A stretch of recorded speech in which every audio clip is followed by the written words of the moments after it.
So if you're a real estate agent, you took a license, you probably might remember the term adverse possession. Or as a real estate agent or investor, you might come across a property that's been abandoned or somebody's living in it for a long time. And the question is, what can be done about that? We're excited to have somebody here who, together, we've worked on a number of properties and potential properties to create solutions for families, investors, wholesalers. Cesar Montano. Cesar, welcome to our call today. Thank you, Bill. Thanks for the opportunity. Happy to be on. Now, real quick, where are you located? So our office is in the city of Commerce, and but we do business all over LA County, Riverside, San Bernardino, and Orange County. And where'd you grow up? Southgate, California, and Hacienda Heights is kind of the cities that, where I'm from. Well, Hacienda Heights, that's bougie. I grew up in La Habra Heights, so I know Hacienda Heights real well. Yeah. And how'd you get into real estate investing? So my father was a real estate agent. He was a realtor, and I graduated high school in 2008, right when the market was kind of crashing.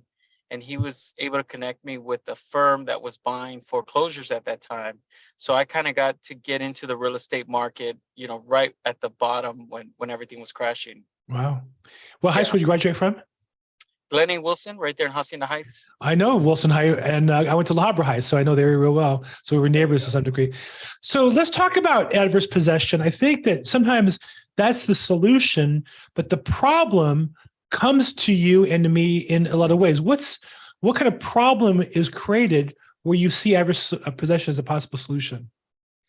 So, I mean, there's a wide variety of situations that could happen in adverse possession situations. I mean, some of the things that I've seen, one of the craziest ones is, city of LA back in the 80s or even 70s took over people's properties back in the day unlawfully. And then they tried to fix it by granting it back to the original owners. But I don't think they made the proper contact with the original owners. They just granted it back to them. So there was all this land in LA that was granted back to these owners that could have been deceased already. Wow. And you had a lot of people like Mr. Hampman that that took over these lands and it started the adverse possession process. Right. That's just one scenario where there's probably hundreds of properties scattered throughout LA with no real owner on title. So where we first got involved was there was an investor who saw this, and he would kind of collect these opportunities, and he would pay the taxes to claim make a claim at some point in time, but it just takes a long time to get control of these properties, right? I mean, it's just it's a long-term investment, it's not a short-term investment, generally speaking. Yeah, definitely. Yeah. And I think what scares most people about adverse possession properties is the title issue. You can't sell it. You can't get a loan on it. So you're kind of stuck with it. And I think that's where a lot of investors get scared of that part. And the reality is that it's a title problem, right? Because if you have possession of the land, you're buying it at a great price because you're going to get it at a good price because it has title issues. It's just working through the title problem, figuring out what will the title company help you with, if that may be a quiet title required or other ways of solving it. But there's a lot of opportunity in these title issued properties. And I think it's also often a multifaceted solution, meaning on one hand, there's title. On the other hand, there's legal issues. I know you work with a couple of different attorneys to help you or do some of the work yourself as the principal. And there's money, right? You have to be able to put the money up to get those returns. Nobody's just handing you these properties below market. You're really, making an investment, right? Did we lose you there? Hi. I think I lost your audio.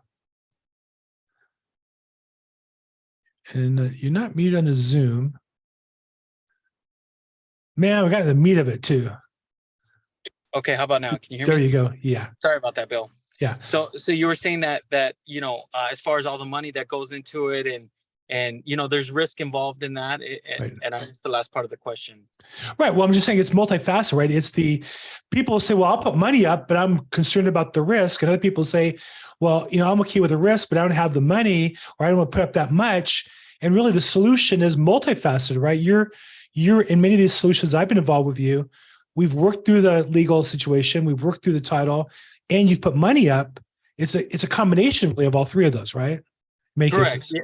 Definitely. And you know, once you do one, you definitely get more confident to do another one and another one. So, Right. I mean, if you do one, you know, it's best to do it with your own money and your own funds. For me personally, I have a track record with a lot of different investors. Right. And so I kind of use some of my existing assets as collateral with investors. Say, hey, look, you know, you put up the money, but I'll put up collateral. And so if things go south, you know, I got skin in the game on it, but I've been able to, you know, partner up with investors, and they have confidence in me that we can get these title issues resolved. And you do. And I think that's the thing, you know, you and I worked on a portfolio a year or two ago, and you execute on that. It was great for my client who was a probate. It's very complicated and very contentious on the seller side. So we needed a buyer that executed. And here we came back to you 2 years later, another deal, and you're able to execute on that one as well. So for sure, you have a track record. In my experience, you're the only person I know that's closed these deals in LA County in the last couple of years. I know there are people who did them years and years ago. Maybe the margins are bigger then. And I think also the legal situations are a little tighter now than they used to be. I think the title companies are a little more careful now than they were maybe 5 years ago. Is that your experience?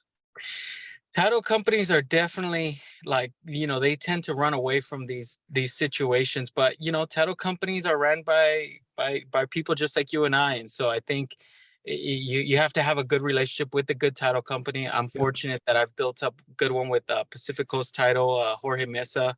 I'm not sure if you're familiar with him. You know, he No. helps me with a lot of my title stuff, and he's really great, him and his team. But yeah, I mean, so that's the other part of the success of taking on these title issue properties is it's getting the solutions for each problem. So you need to raise the capital to be able to do it. You need to have the title team to be able to help you throughout the process. You know, there's a, you know, an attorney to help with the process. So there's a lot of pieces that, you know, I'm fortunate to connect all those dots. Right. But ultimately, the big piece is just being willing to take that jump to get into something like this. And I think the last piece that you left off, but I think you're natural with, and also where I come in, is there's a little salesmanship, right? Whether you're selling the attorney or you're selling the title rep or your investor, or I'm selling you on the deal, or you're selling me on why the buyer seller should take more or less. So there's some communication skills too. So this area really requires a number of different skills that's where people fall down. Fortunately, I've been able to get some done. And I know you have a great track record. So if somebody had a title problem, property, maybe a adverse possession candidate or something else, what's the best way for them to reach out to you and get in touch with you and your team? Yeah, so you know, my email is Cesar@grgteam.com, or you know, they can give, you know, reach out. Our company is goldenrulegroup.com, the Golden Rule. And so, you know, they can reach out to me through there or through you. You know, you have direct contact with me, and Right. you know, we love to take on these situations, because the reality is that, you know, when deals are good, there's no problems with it. There's less money to be made, and you know, let other people handle that. These tend to have bigger profit margins on them because of the problems they Right. carry with it, and it Right. makes it worth it for you, me, and for whoever else is involved in the deal. There's enough money to go around. Right. So yeah. My coach always taught me that the money we make is a reflection of the value we create for other people. So rather than run from problems, I'm looking for people who have problems I can solve. And I know you're one of the people I call when I have a problem that a customer needs solved as well. So Cesar, thanks for your time today. I really appreciate, as always, chatting with you. Look forward to doing the next deal with you. Awesome. Thanks, Bill. Great talking to you.